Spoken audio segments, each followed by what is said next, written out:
Les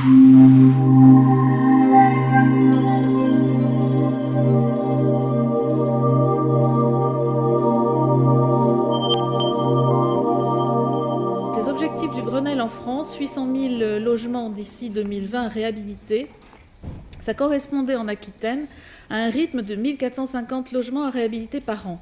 Si on fait un simple prorata du nombre de logements. Et aujourd'hui, avec le FEDER, qui va permettre de réaliser des travaux d'ici fin 2011, nous aurons réhabilité d'ici fin 2011 5900 logements. Donc on voit bien par rapport aux objectifs de politique nationale combien on a eu un effet levier. Alors l'effet levier, il est assez général puisque c'est 2/3 des organismes de logement locatif social qui sont mobilisés, c'est 35 opérations sur l'ensemble de la région. C'est 185 000 euros de travaux, dont 85 pour l'efficacité énergétique, ce qui représente une moyenne de 31 000 euros par logement, dont 15 à 17 000, nous sommes en train de sortir nos chiffres, mais disons autour de 15 000 d'efficacité énergétique, pour un gain moyen qui n'est absolument pas négligeable, puisqu'on va économiser 150 kWh équivalent pétrole par mètre carré par an, et avoir sur l'ensemble du parc, en moyenne, une consommation après travaux de moins de 80 kWh. Tout ça pour 15 millions d'euros de FEDER investis, 4% de l'enveloppe FEDER régionale. Il est d'abord inscrit dans le temps, ce partenariat. Bien avant l'ouverture possible au logement social des fonds FEDER, nous étions, association régionale, repérés comme interlocuteurs sur ces questions d'économie d'énergie. Et à titre d'exemple, j'ai animé les travaux du plan climat régional sur l'habitat à la demande de la région.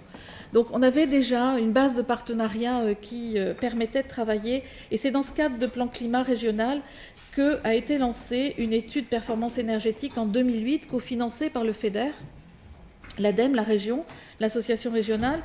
Et tous ces membres étaient associés à un comité de pilotage qui a analysé le diagnostic que nous pouvions faire sur l'ensemble du parc régional et qui, ensemble, a défini une stratégie régionale de réhabilitation énergétique et partenariat que nous avons tout de suite élargi aux collectivités locales de manière à avoir des éléments de connaissance transparente partagés entre tous les acteurs. Nous avons travaillé de façon extrêmement concertée sur la définition des règles d'intervention, que ce soit celle de la région, que ce soit celle du FEDER, des collectivités locales qui aujourd'hui ponctuellement interviennent.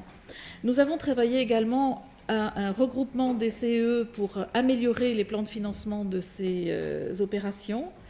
Et nous avons été associés, nous, association régionale, et à travers nous, l'ensemble des organismes, aux arbitrages qui ont dû être faits pour passer de 23 millions de déclarations d'intention de dépôt de dossier FEDER à 15 millions.